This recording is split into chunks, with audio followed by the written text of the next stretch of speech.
eThekwini Mayor Cyril Xaba is updating residents on the water outages and other service delivery issues. Let's take you there live. While the 1,050 diameter pipeline remains offline until it reaches sufficient water levels. While our technical teams continue to be hard at work to find permanent solutions, we are pleased that there has also been an intervention at the highest level of government through the Minister of Water and Sanitation, Ms. Phemi Majodina, her Deputy Ministers, David Mahlobo and Selo Setlolo. This demonstrates the level of commitment from all spheres of government and Umngeni Uthugela Water Board to resolve this challenge as a matter of urgency. On Friday, the Speaker of Council convened a meeting with all councillors where a detailed report was presented by Umngeni Uthugela Water and the city officials on the current state of water supply. This report outlines various interventions in place geared towards restoring water supply in all affected areas. We are acutely aware that the continuous disruptions and poor state of water supply in the city has a negative impact on the lives of our residents, business, public facilities, as well as the tourism industry. It is for this reason that the Department of Water and Sanitation undertook an urgent investigation to determine the root cause of the increase of algae in raw water from the Nigel Albert Falls. Once this report has been finalized, we'll make it available to the public.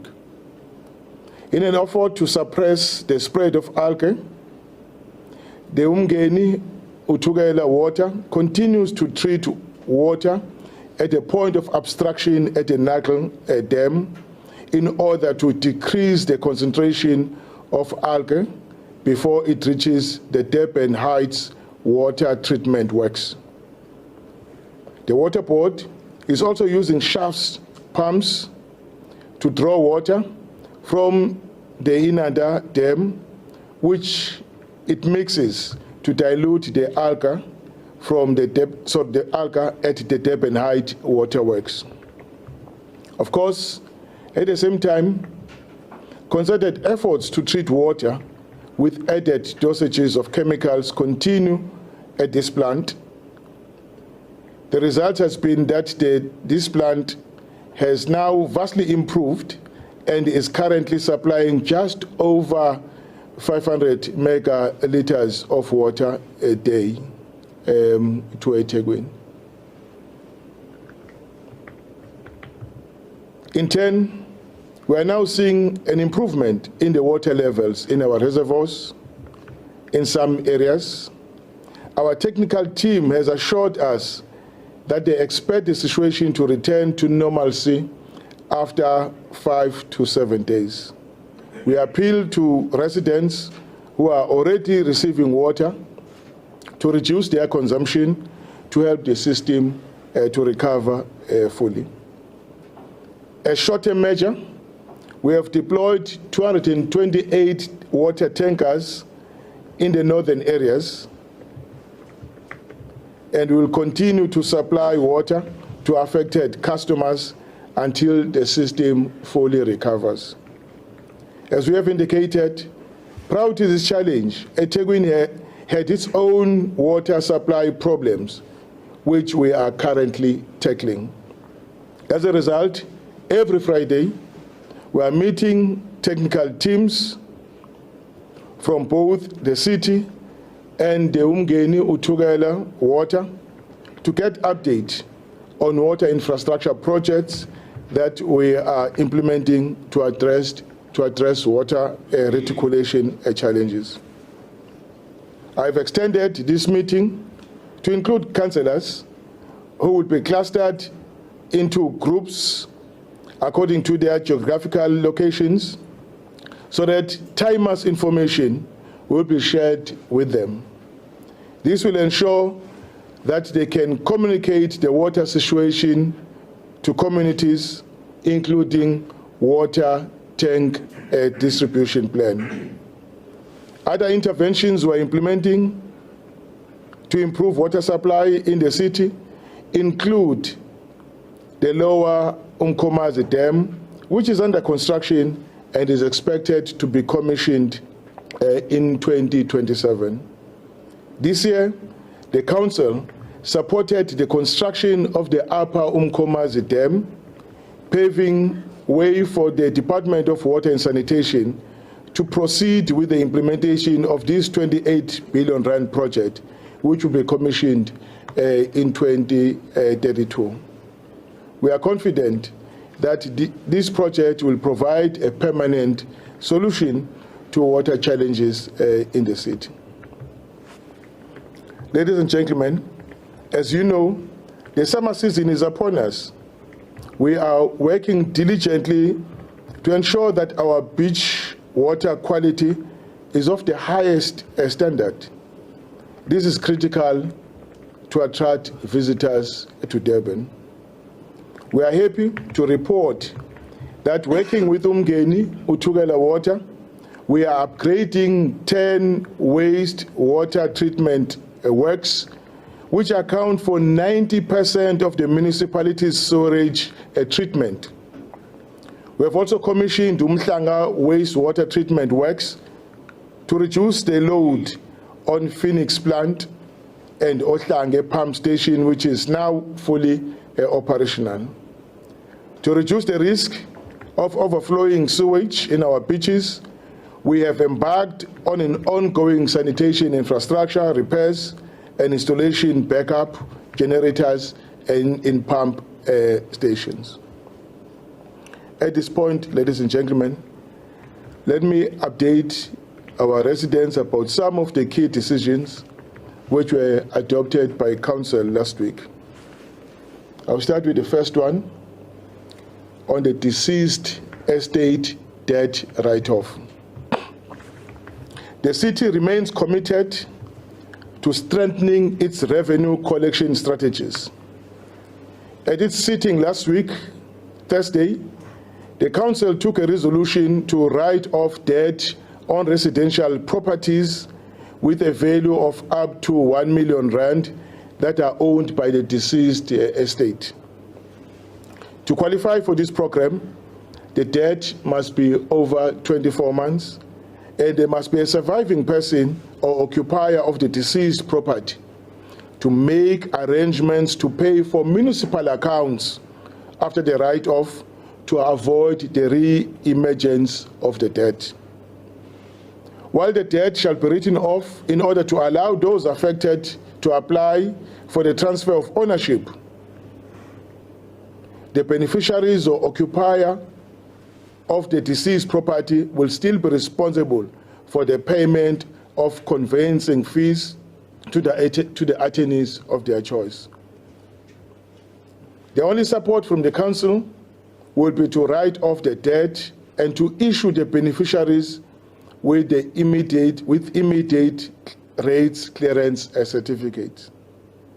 This decision was informed by our daily experiences where many property owners die without any written will, leaving the potential beneficiaries in a state of dispute. In some cases, permanent state of dispute. When this occurs, no one is willing or prepared to pay for municipal services because they don't enjoy the ownership of the property as it belongs to the deceased. We have also noted that some of the beneficiaries are poor and indigent and thus cannot afford to settle the municipal debt before the property can be transferred to the new owner. As a result, many families have left the ownership of the properties to the deceased grandparents, parents, and/or siblings. With this intervention, ladies and gentlemen, the Council wants to ensure that all properties that are owned by the deceased within a eThekwini jurisdiction are transferred to the surviving beneficiaries in line with the law of succession. In this way, those beneficiaries can be held responsible for the payment of municipal services, or if they qualify, they have an option to apply for the indigent category.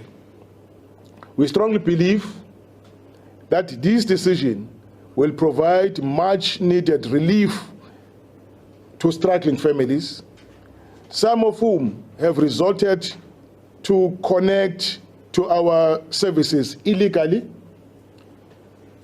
occasioning further losses to the city and opening themselves to criminal prosecution. We urge beneficiaries or next of kin of deceased estates to take advantage of this opportunity by approaching the municipality and make payment arrangements.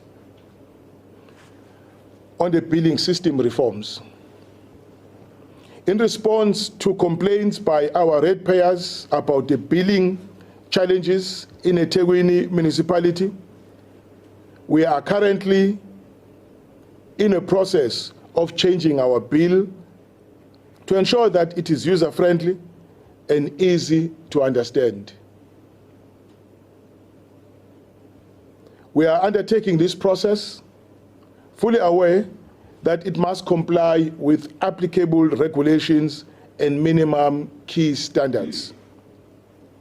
It is our considered view that a better understanding of our bill will improve consumers' trust in the validity of their invoices, which will in turn improve consumers' confidence in and support for the municipality. The process, ladies and gentlemen, is nearing completion, with testing set to take place this month. Once the testing has been successfully completed, the phase 1 of the rollout will be implemented in October, with full implementation by the end of November this year. On migration of meter reading function, fellow citizens, to ensure that the change is not only in the face of the bill that customers receive every month, we have also resolved to create a one-stop shop for the billing cycle.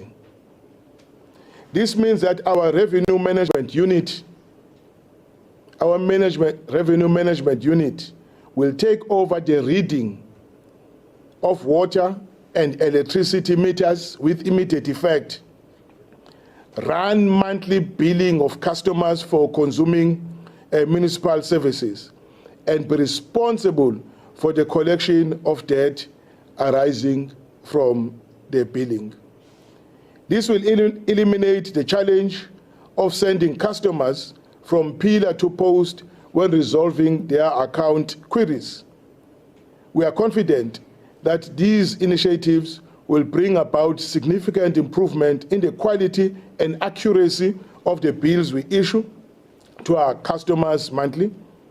We also want to encourage our customers to register on our app so that they can receive their bills either through emails or direct from the eThekwini app. On the extended public works program, you will recall that the municipality announced that it will be exploring plans to revive the expanded public works program. We are pleased that the council has given us a green light to resuscitate this program. It is important to note that apart from the budget cut by the Department of Works by over 42 million rand, this program deviated from its policy objectives and conditions.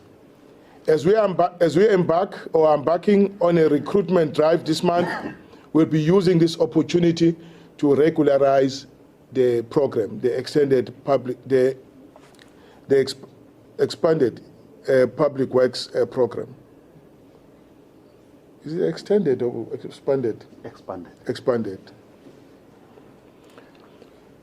After the Department of Works reduced the budget to 18 million rand, the city reprioritized funding to top up this amount. As a result, for this financial year 24-25, the budget permits us to recruit 1,276 participants. These opportunities will be available to applicants between the age of 18 and 35.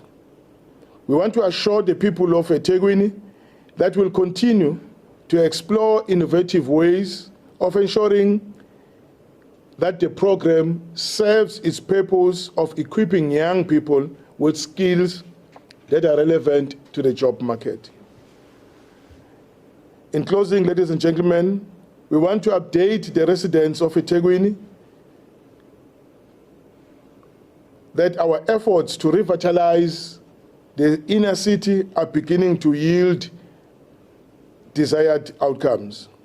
Last week, the Council approved the signing of the Memorandum of Understanding between the municipality and the Department of Public Works to address the challenge of bad buildings in the city.